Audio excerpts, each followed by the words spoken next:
começar lembrando, vou começar recordando alguns resultados básicos do cálculo 1 que serão utilizados aqui. Primeiro é o Teorema Fundamental do Cálculo, versão 1, que diz o seguinte: sejam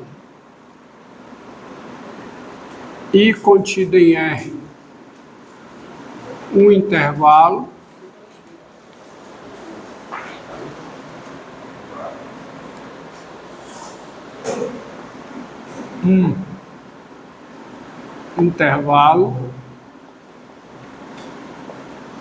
F uma função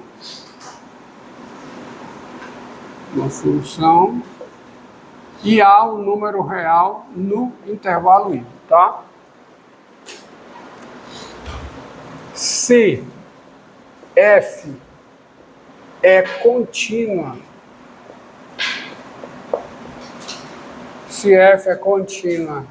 em I, então a função G de I em R, dada por G de X igual à integral definida de A a X da função F, qualquer que seja o X pertencente a I. Essa função ela é diferenciável, portanto contínua,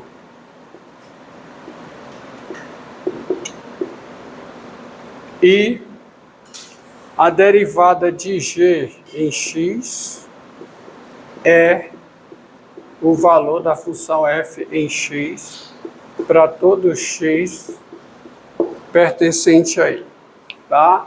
Então, I contido em R um intervalo, F uma função e A um número real pertencente ao intervalo I.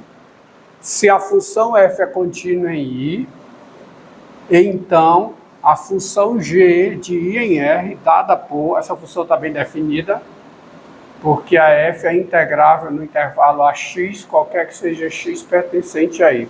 Porque a F é contínua no intervalo AX ou XA. Depende se o X é maior do que A, se o X é menor do que A. Lembrando que a integral de A a A é zero, tá? E a integral de AX com X menor do que A, é menos a integral de X a A, tá? Então essa função ela é diferenciável e a derivada da G em X é igual a F de X, qualquer que seja X pertencente a I. Esse teorema é conhecido como primeiro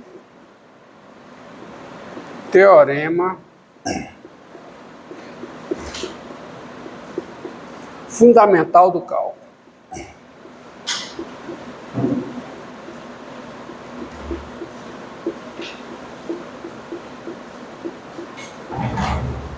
Primeiro teorema fundamental do cálculo, tá? Como aplicação dele, por exemplo, se você tem a função G, tá? Dada por G de X igual, exemplo, integral de 1 a X de 1 sobre o seno ao quadrado de U, tá? Mais 2, integral em U. Essa função definida por qualquer que seja o X real, o intervalo aqui é R, tá? Essa função definida dessa forma. Bem, essa função aqui é contínua, tá?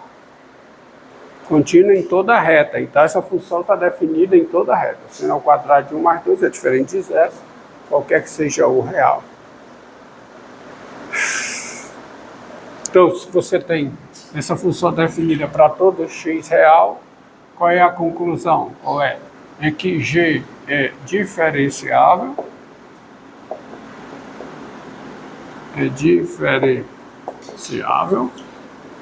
Isso quer dizer, implicitamente, quer dizer, diferenciava em R e quem é a derivada da G em X. É a função integrando aplicada no limite superior. É 1 sobre o seno ao quadrado de x mais 2, certo? Qualquer que seja o x real. E aí você tem várias implicações disso aí. Esse teorema diz, entre outras coisas, que toda função contínua no intervalo i, em i, toda função contínua no intervalo i, em i possui uma primitiva. Tá? A G é uma primitiva da FI. Então, toda função contínua no intervalo i possui em i uma primitiva. Corolário, consequência imediata desse teorema é o segundo teorema fundamental do cálculo, que diz o seguinte, vou colocar como teorema, mas em verdade é um corolário desse teorema aí, tá? Imediato, sejam A e B reais, com A menor do que B, e FG funções.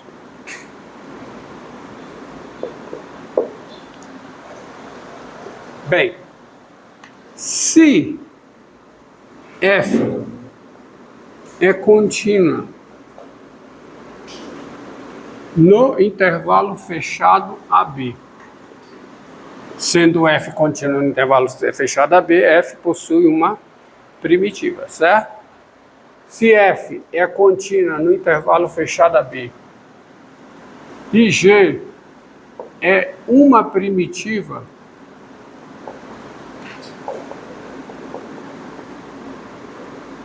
de F no intervalo fechado AB, isto é, G é diferenciável no intervalo fechado AB e a derivada da G em X é igual a F de X, qualquer que seja X no intervalo fechado AB.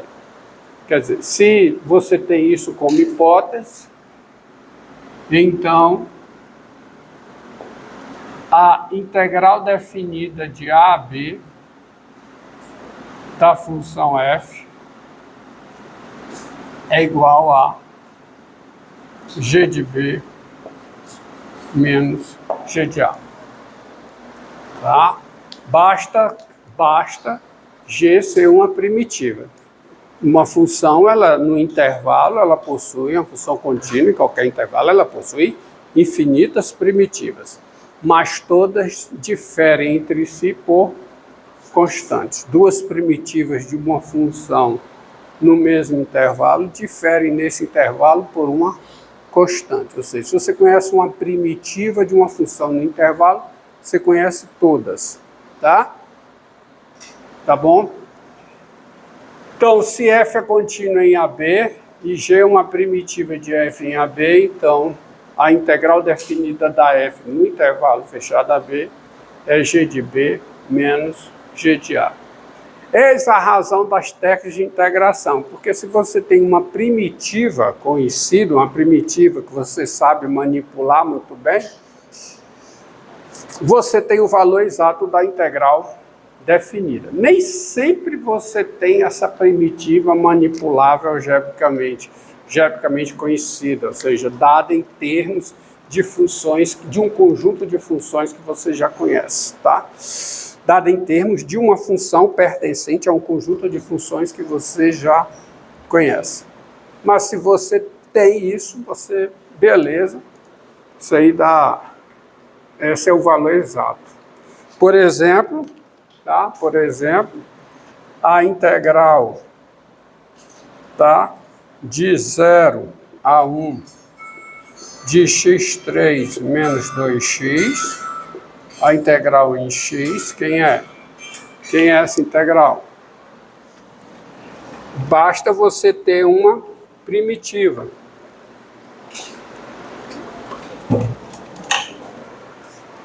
E uma primitiva você tem uma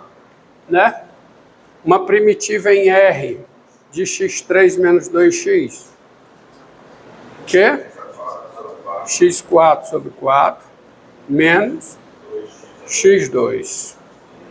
Isso aqui de quê? De 0 a 1. 0 a 1 a pessoa vai calcular no 1 menos o valor dessa, menos o cálculo no 0. Então, qual é o valor dessa função no 1? Qual é? 1/4 menos 1. Menos, e o valor dessa função no 0? No 0 a 0. Tá? No 0 a 0. Então, fica 1/4 menos 1, que dá quanto? Menos 3/4. Lembrando que isso aqui é, ó, vou só colocar, é menos o quê? 0/4 sobre 4 menos 0 ao quadrado, que dá 0, né? Então, dá quanto? Dá só menos 3/4. Tá? Então, diante desse teorema, se torna interessante você encontrar primitivas, ou seja, você resolver a integral indefinida. E daí que vem as técnicas de integração. Mas as técnicas de integração, elas são fortemente baseadas, tá? Com exceção de algo, por exemplo, com exceção da primeira que eu vou colocar aqui, que é a integração por partes. As técnicas de integração, elas são fortemente baseadas no teorema de mudança de variável. Veja o que vem daqui, ó. O teorema vem daqui. O teorema da mudança de variável vem daqui. Se f, tá? Se a função f ela é contínua, tá certo? Se a função f é contínua,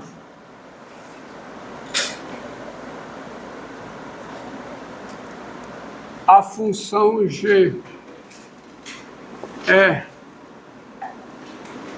de classe C1, tá? Se a função f é contínua, a função g é de classe C1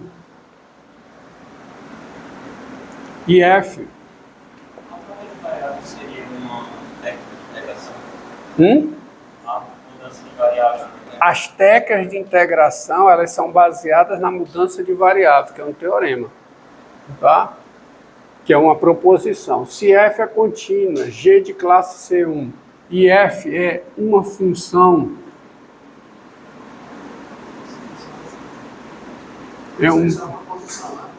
e f é uma função diferenciável. É uma proposição, um resultado que eu vou colocar aqui. Mas não vou colocar no escopo de proposição, não. No âmbito de um ambiente de proposição, não. Vou colocar assim, se f é contínuo, g é de classe C1 e f é diferente, tudo é função, tá? E f é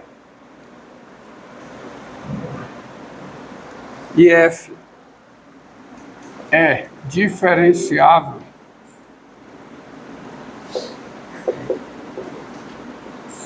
com a derivada da f grande igual a f pequeno, então essa integral aqui, ó, a integral de f de g de x vezes g' de x de x, essa integral indefinida, ela existirá porque em todo o intervalo isso aqui é uma função contínua, portanto possui primitiva, tá? Então, essa integral será igual a integral de quem? Da derivada da f aplicada em g de x, né? Porque a derivada da f grande é f pequeno, vezes g' de x dx, que é igual a... Bem, isso aqui, pela regra da cadeia, é a derivada de uma função, é a derivada da f grande composta com g, derivada dessa composição, tá? Em x dx. Mas isso é, tá? F composta com g aplicada em x mais uma constante, tá? Isso é f composta com g aplicada em x mais uma constante, sabe? Que é a derivada dessa função da s. Isso aqui, bom, é a integral indefinida. Tá? Agora, daí,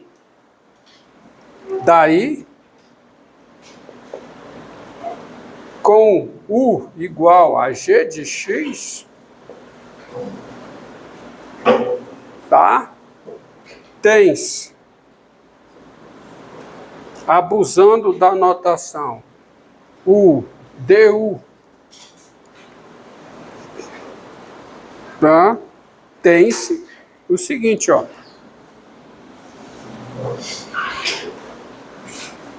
Tem-se o seguinte. Quem é essa integral? Integral de f de g de x vezes g' de x dx. Quem é? Tá bom? Isso aqui é f de g de x mais uma constante. Mas isso aqui é igual a f de u mais uma constante, com u igual a g de x.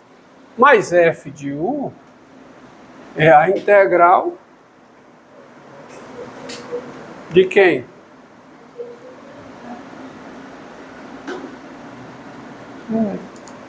Por quê? Porque a derivada da f grande é f pequeno.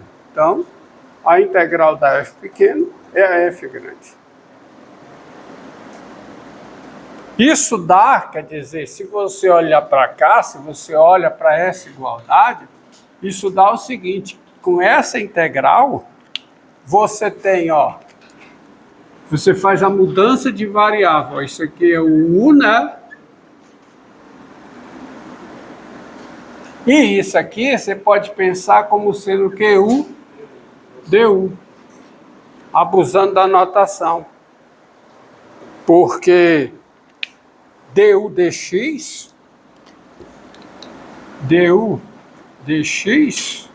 é igual a derivada da g em x, tá? Derivada de u em x. E assim você tem isso aqui. Então, você está abusando da notação aqui, porque du dx não é fração. Mas, por vários teoremas, se comporta como se fosse uma fração, pela regra da cadeia, o teorema da função inversa. E aqui você pode pensar dessa forma, abusar da notação para ter a mudança de variável na integral indefinida, tá? Abusa da notação, então você passa daqui para cá, tá certo? Com essa mudança. Abusando da notação, o du é g' de x dx. Isso é a mudança de variável na integral indefinida, tá? Isso é a mudança, chamada de mudança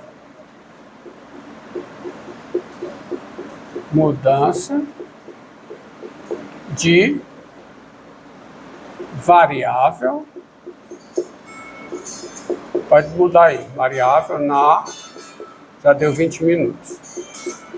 Integral indefinida.